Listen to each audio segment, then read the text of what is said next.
मेरा बचपन 10वीं कक्षा के 5वां पाठ करती हूँ। इसके लेखक है डॉक्टर APJ अब्दुल कलाम। मेरा बचपन डॉक्टर APJ अब्दुल कलाम का चित्रपट देख रहे हैं आप। और फ़कीर जैनुलाब्दीन अब्दुल कलाम इसका पूर्ण नाम है। जन्म स्थल है तमिलनाडु के रामेश्वरम में इनका जन्म हुआ। और इनकी कृतियाँ है wings of fire, India 2020, unlinks the power within India. इस तरह इन्होंने कृतियाँ लिखी है। APJ अब्दुल कलाम हमारे देश के विज्ञानी भी थे और राष्ट्रपति भी बने थे। आपको अब्दुल कलाम के बारे में जानकारी है। मेरा जन्म मद्रास राज्य अब तमिलनाडु के रामेश्वरम कस्बे में एक मध्यम वर्गीय तमिल परिवार में हुआ था। मेरे पिता जैनुलाब्दीन की कोई बहुत अच्छी औपचारिक शिक्षा नहीं हुई थी और न ही वे कोई बहुत धनी व्यक्ति थे। ಅಬ್ದುಲ್ ಕಲಾಂ ಅವರ ಜನ್ಮ ಈಗಿನ ತಮಿಳುನಾಡಿನ ರಾಮೇಶ್ವರಂನಲ್ಲಿ ಮಧ್ಯಮ ವರ್ಗದ ಕುಟುಂಬದಲ್ಲಿ ಆಯಿತು. ಅವರ ತಂದೆ ಜೈನುಲಾಬ್ದೀನ್ ಇವರು ಔಪಚಾರಿಕ ಶಿಕ್ಷಣವನ್ನು ಅಷ್ಟಾಗಿ ಪಡೆದಿರಲಿಲ್ಲ. तमिलनाडु के रामेश्वरम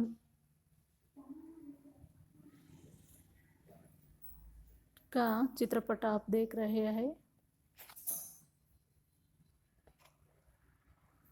रामेश्वरम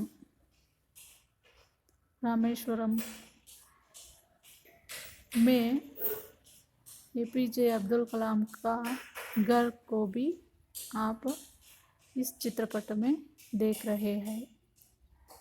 बहुत ही वहाँ दूर से उन्होंने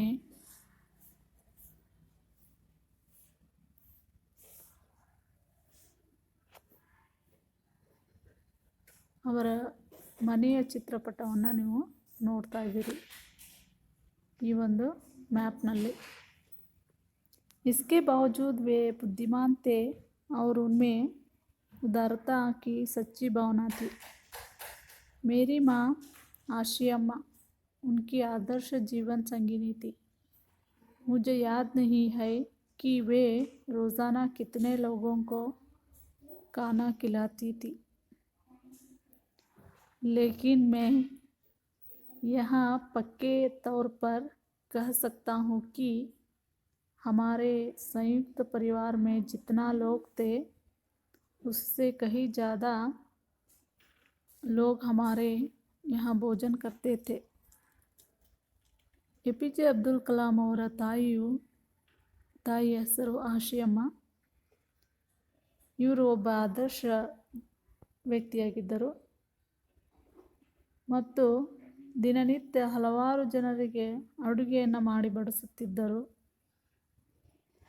ಮತ್ತು ಪರಿವಾರದ ಎಲ್ಲ ಸದಸ್ಯರ ಜೊತೆ ಒಟ್ಟುಗೂಡಿ ಭೋಜನವನ್ನು ಮಾಡುತ್ತಿದ್ದರು. APJ अब्दुल कलाम के माता और पिता के चित्रपट आप देख रहे हैं। मेरे माता पिता को हमारे समाज में एक आदर्श दंपति के रूप में देखा जाता था। मेरी माँ के खानदान का बड़ा सम्मान था और उनके एक वंशज को अंग्रेज़ों ने बहादुर की पदवी भी दे डाली थी। ಹಾಗಾದರೆ ತಂದೆ ತಾಯಿಯು ಒಬ್ಬ ಆದರ್ಶ ದಂಪತಿಯ ರೂಪದಲ್ಲಿ ಎಲ್ಲರಿಗೂ ಕಾಣಿಸ್ತಾ ಇದ್ದರು ಮತ್ತು ತಾಯಿಯು ಸಹಿತ ಒಬ್ಬ ಒಳ್ಳೆಯ ವಂಶದಿಂದ ಬಂದಿದ್ದರು।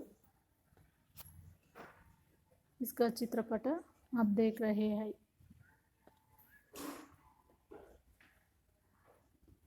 पक्का घर एपीजे अब्दुल कलाम जी का घर कैसा था, इसके बारे में हम जानेंगे। मैं कई बच्चों में एक था। लंबे चौड़े व सुंदर माता पिता का छोटी कद काठी का साधारण सा बच्चा। हम लोग अपने पुश्तौनी घर में रहते थे। यह घर 19वीं शताब्दी के मध्यम में बना था। रामेश्वरम की मस्जिद वाली गली में बना यह घर चूने पत्थर व ईंट से बना, पक्का और बड़ा था। एपीजे अब्दुल कलाम ಅವರ ಮನೆ ಹೇಗಿತ್ತು ಅಂದರೆ, ಇಟ್ಟಿಗೆಯಿಂದ ಕಟ್ಟಿರ್ತಕ್ಕಂತಹ ಹಳೆಯದಾದಂತಹ ಮನೆಯಾಗಿತ್ತು। 19वीं ಶತಾಬ್ದಿ में वो घर बनाई गई थी। ಹಾಗೂ ಕಲ್ಲಿನಿಂದ ಮತ್ತು ಸುಣ್ಣದ ಚೂರುಗಳಿದ್ದ ಇಟ್ಟಿಗೆಯಿಂದ ಅದನ್ನು ನಿರ್ಮಿಸಲಾಗಿತ್ತು। एपीजे अब्दुल कलाम का घर के बारे में आप जान गए हैं। दूसरे भाग में हम देखेंगे उसका घर का चित्रपट।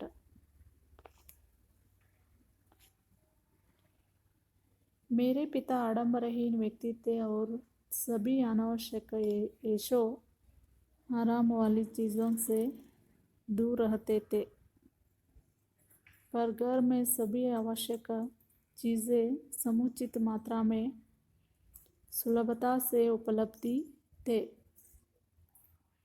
वास्तव में मैं कहूँगा कि मेरा बचपन बहुत ही निश्चिंतता और सादेपन में बीता।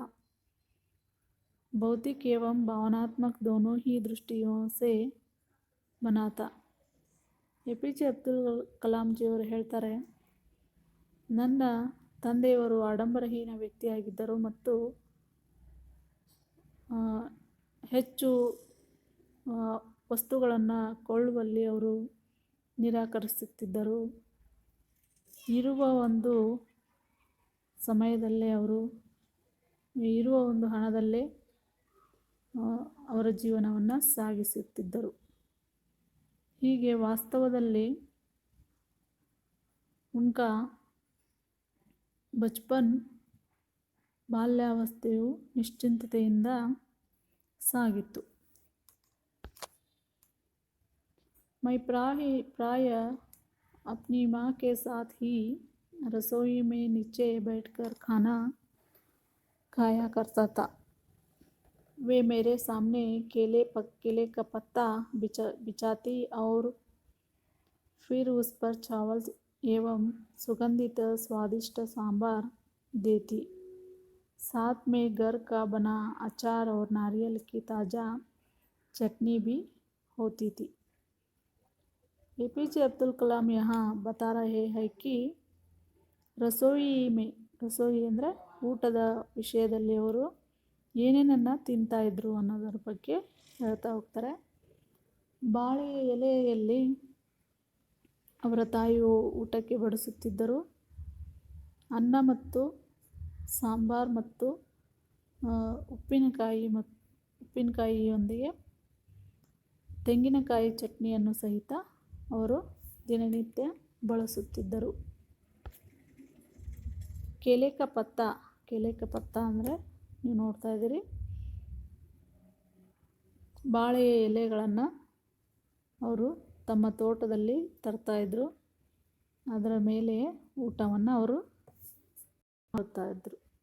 ಅದರ ಚಿತ್ರಣವನ್ನು ನೀವು ನೋಡ್ತಾ ಇದ್ದೀರಿ।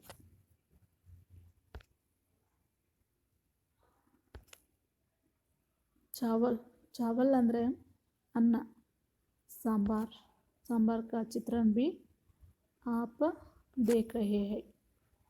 ಅಚಾರ್ ಅಂದರೆ ಉಪ್ಪಿನಕಾಯಿ, ನಾರಿಯಲ್ ಅಂದರೆ ತೆಂಗಿನಕಾಯಿ ಚಟ್ನಿ, ಇದರ ದೃಶ್ಯವನ್ನು ನಿಮಗೆ ತೋರಿಸ್ತಾ ಇದ್ದೀನಿ। ಹೀಗೆ प्रतिष्ठित शिव मंदिर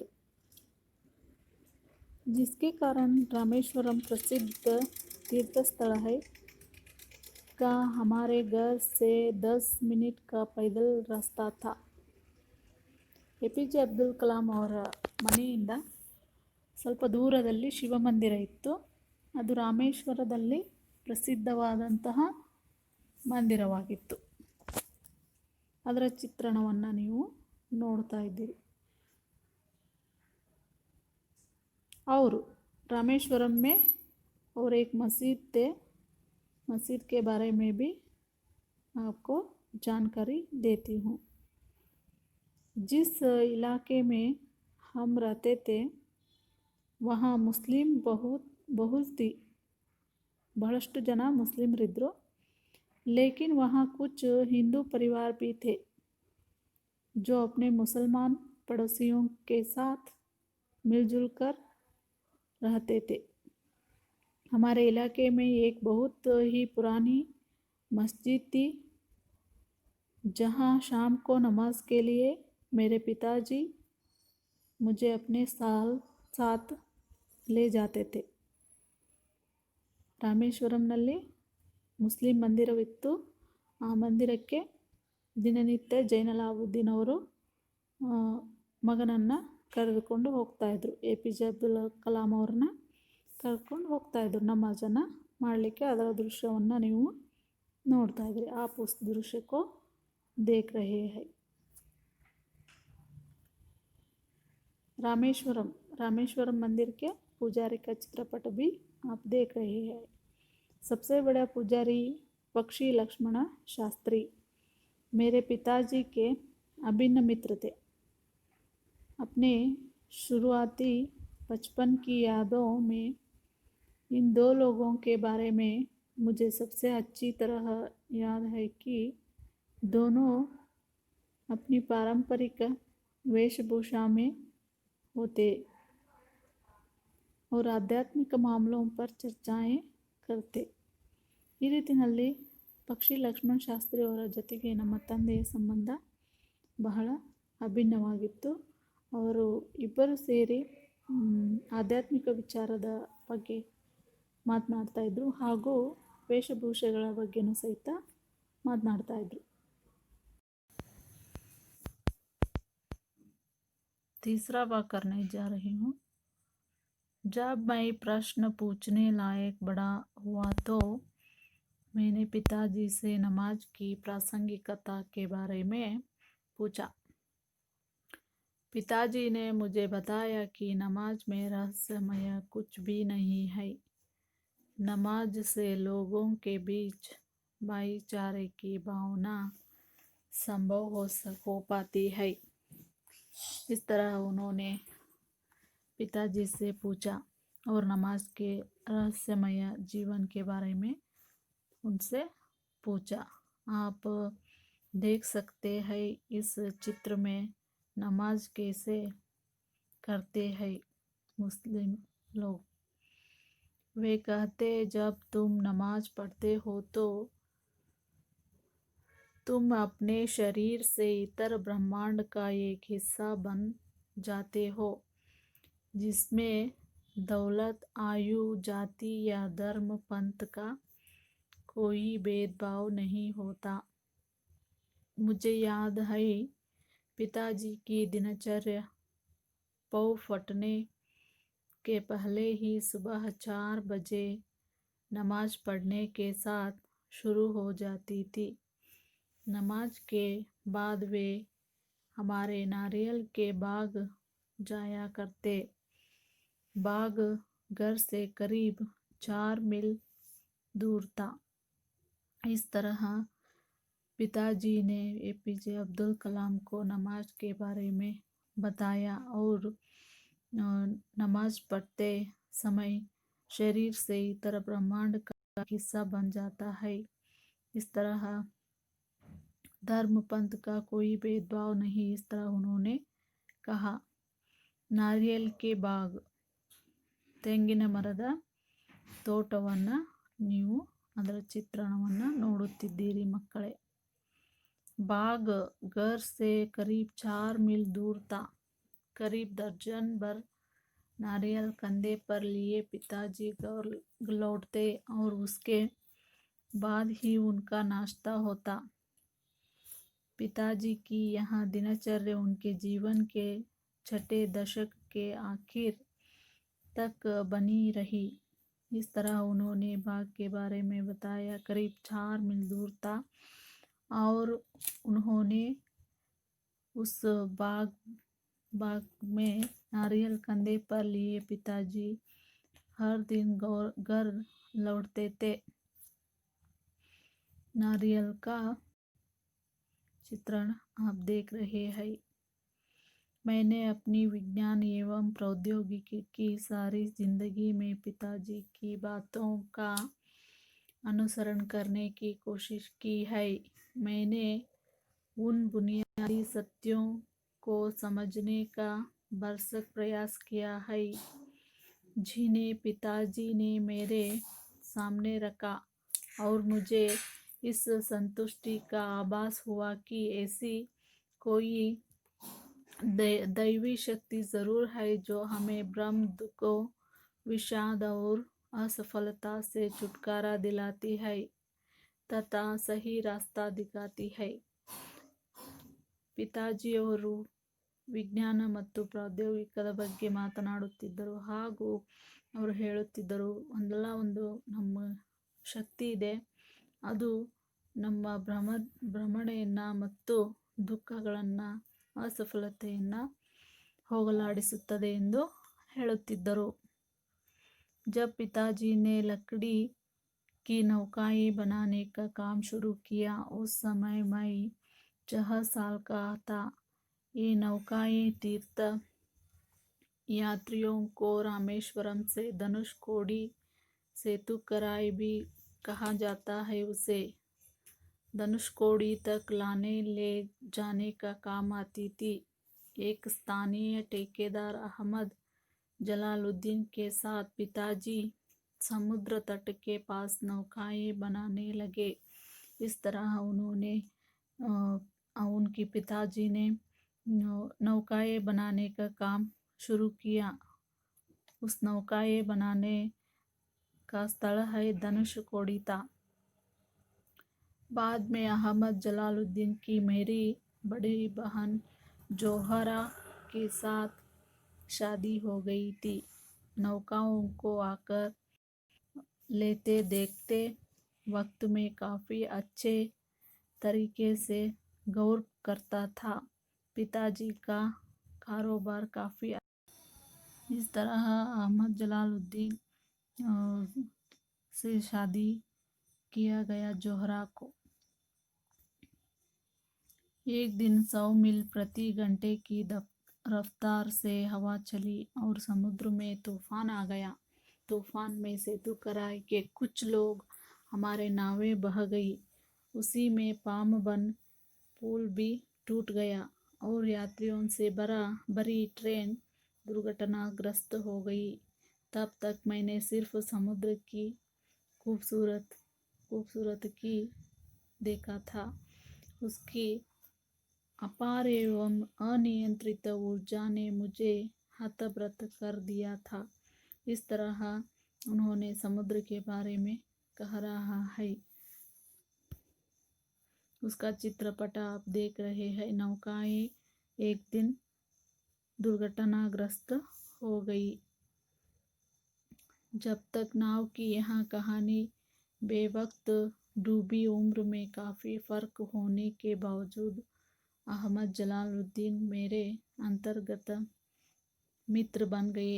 वहाँ मुझसे करीबन 15 साल बड़े थे और मुझे आज़ाद कहकर पुकारा करते थे.